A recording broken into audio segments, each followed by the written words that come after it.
Morning Sethu. സമയം വൈകിയതുകൊണ്ട് നേരെ മാതൃഭൂമിയിലേക്ക് പോവുകയാണ്.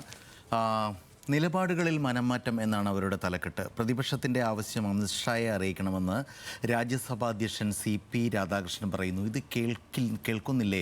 മന്ത്രിയോട് വരാൻ പറയൂന്ന്. കഴിഞ്ഞ കുറേ ദിവസങ്ങളായിട്ട് പാർലമെൻറ്റിൽ പ്രതിപക്ഷ പ്രക്ഷോഭം നടക്കുകയാണ്, പ്രതിഷേധം നടക്കുകയാണ്. പക്ഷേ അമിത്ഷാ ആഭ്യന്തരമന്ത്രി അങ്ങോട്ടേക്ക് തിരിഞ്ഞു കയറിയിട്ടില്ല. അദ്ദേഹത്തോട് വരാൻ പറയൂ, ഇത് കേൾക്കാൻ പറയൂ എന്ന് അവസാനം രാജ്യസഭാ അധ്യക്ഷൻ CP രാധാകൃഷ്ണന് കിരൺ റിജിജു മന്ത്രിയോട് പറയേണ്ടി വന്നു എന്നുള്ളതാണ് മനംമാറ്റം എന്നുള്ളത്.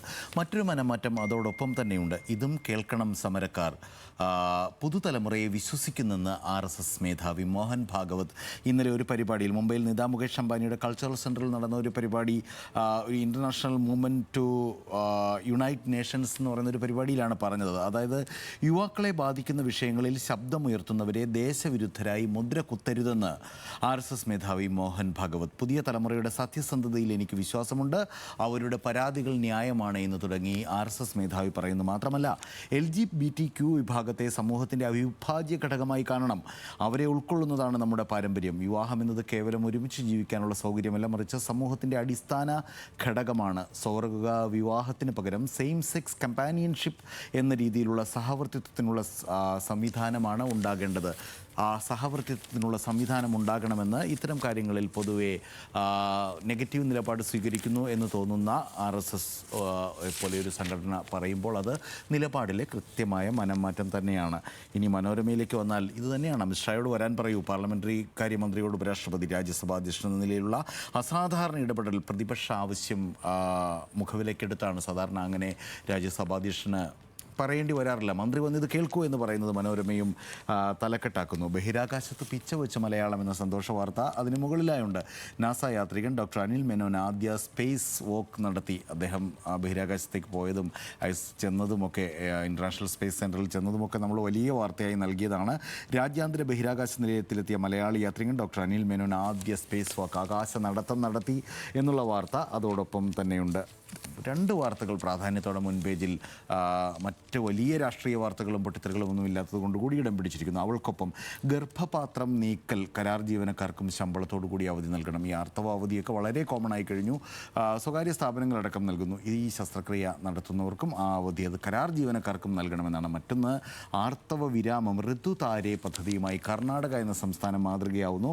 ആർത്തവ വിരാമകാലത്ത്, അതായത് ഈ മെനോപാസ് സമയത്ത് സ്ത്രീകൾ നേരിടുന്ന ശാരീരിക മാനസിക പ്രയാസങ്ങൾ നേരിടാൻ ഋതുതാരെ എന്ന പേരിൽ കർണാടക സർക്കാർ ഒരു പദ്ധതി തയ്യാറാക്കുന്നതിനെക്കുറിച്ച് മുൻപേജിൽ മനോരമ നൽകിയിരിക്കുന്നു. മനോരമയുടെ മുഖപ്രസംഗം കൂടി നോക്കാം. പിഴിയാൻ വഴിയായി UPI എന്നാണ് പറയുന്നത്. അതായത് ഡിജിറ്റൽ പണമിടപാടാണ് ഇന്ന് രാജ്യത്ത് മുഴുവൻ. അതിനെ തളർത്തരുത്. വിസ്മയാവഹമായിരുന്നു ക്യൂവിൽ നിന്ന് QR കോഡിലേക്കുള്ള നമ്മുടെ സാമ്പത്തിക ഇടപാടുകളുടെ പരിണാമം. ആ മാറ്റം ഇന്ത്യൻ ജനതയ്ക്ക് സാധ്യമാക്കിയ UPI സംവിധാനത്തിന് 10 വയസ്സായി. ഇക്കഴിഞ്ഞ ഏപ്രിലാണ് ഇത് തുടങ്ങിയത്. ഇനി അതിന് ഫീസ് ഏർപ്പെടുത്താൻ പോകുന്ന തരത്തിലുള്ള വാർത്തകൾ വരുന്നു. നിലവിൽ സർക്കാരിന് അങ്ങനെ പദ്ധതി ഇല്ലെങ്കിലും ആ അധികാരം സർക്കാരിൽ നിക്ഷിപ്തമായിരിക്കുന്നിടത്തോളം കാലം ഏത് സമയത്തും അത് ചുമത്താം, അത് ചെയ്യരുത്, UPIയെ പിഴിയാനുള്ള വഴിയാക്കരുത് എന്ന് പറയുന്നു മനോരമ. ദേശാഭിമാനിയിലേക്ക് വന്നാൽ ക്ഷേമ പെൻഷൻ വീട്ടിലെത്തില്ല എന്നുള്ള വാർത്തയാണ് അവർ തലക്കെട്ടാക്കിയിരിക്കുന്നത്. മോദി വഴിയിലാണ് സതീശൻ എന്ന് പറയുന്നു. ആധാർ ബന്ധിപ്പിച്ച ബാങ്ക് അക്കൗണ്ടുകൾ വഴിയാകും ഇനി പെൻഷൻ നൽകുക. സാമൂഹിക സുരക്ഷാ ക്ഷേമനിധി ബോർഡുകളാണ് പെൻഷൻ വിതരണം ചെയ്യേണ്ടത്. 10,000-ഓളം കളക്ഷൻ ഏജന്റുമാരുടെ ഉപജീവന മാർഗവും സർക്കാർ ഇല്ലാതാക്കിയെന്ന് ദേശാഭിമാനി പരാതിപ്പെടുന്നു, ക്ഷോഭിക്കുന്നു. തീരം ആർത്തു കരയുന്നു, കടലിൻ്റെ മക്കളെവിടെ? അവഗണനയുടെ കയത്തിൽ ഗൗതം ജോൺ ഷിജിൻ 3 മത്സ്യത്തൊഴിലാളികളെ കാണാനില്ല. നീണ്ടകരയിലും വിഴിഞ്ഞത്തും മുതലപ്പുഴയിലും കാണാതായവർക്കുള്ള കാത്തിരിപ്പ് ഒരാഴ്ച പിന്നിട്ട് അവരുടെ കുടുംബങ്ങൾ കോസ്റ്റൽ പോലീസ് സ്റ്റേഷന് മുമ്പിലും അതേപോലെ സാമൂഹിക മാധ്യമങ്ങളിൽ അവരുടെ ക്ഷോഭവുമൊക്കെ നമ്മൾ കഴിഞ്ഞ ദിവസങ്ങളായി കാണുന്നു. തീരം കരയുകയാണ്. തീരത്തിൻ്റെ മക്കളെ തിരിച്ചു തരണമെന്ന് ദേശാഭിമാനി ആവശ്യപ്പെടുന്നു. ഇനി മാധ്യമത്തിലേക്ക് വന്നാൽ FCRA ബില്ല് അടുത്തയാഴ്ച മുന്നോട്ട് തന്നെ എന്നാണ് പറയുന്നത്.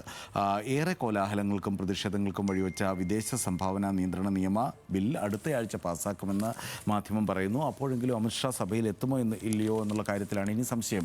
പോളിയും ITയും ഇനി പൊളിയാണ്. ഇന്നലെ വന്ന വാർത്തയാണ്. വലിയ ബഹളങ്ങൾക്കും പ്രളയ വാർത്തകൾക്കും ഇടയിൽ ഒരുപക്ഷെ ശ്രദ്ധിച്ചില്ലെങ്കിൽ പോളിടെക്നിക്, ഡിപ്ലോമ, ITI കോഴ്സുകൾ വിജയിച്ചവർക്ക് ഇനി സംസ്ഥാനത്ത് ബിരുദ പ്രവേശനത്തിന് നേരിട്ട് ചെല്ലാം. +2 നിർബന്ധ യോഗ്യതയല്ല. ITയും പോളിയും കഴിഞ്ഞാലും ബിരുദത്തിൽ പ്രവേശിക്കാം. പോളിടെക്നിക് കഴിഞ്ഞവരാണെങ്കിൽ 2ാം വർഷ ബിരുദത്തിന് നേരിട്ട് പ്രവേശിക്കുകയും ചെയ്യാം. വിട്ടുനിന്ന അമിത്ഷാ സഭയിലേക്ക് വരുമെന്ന് കേരള കൗമുദി പറയുന്നുണ്ട്.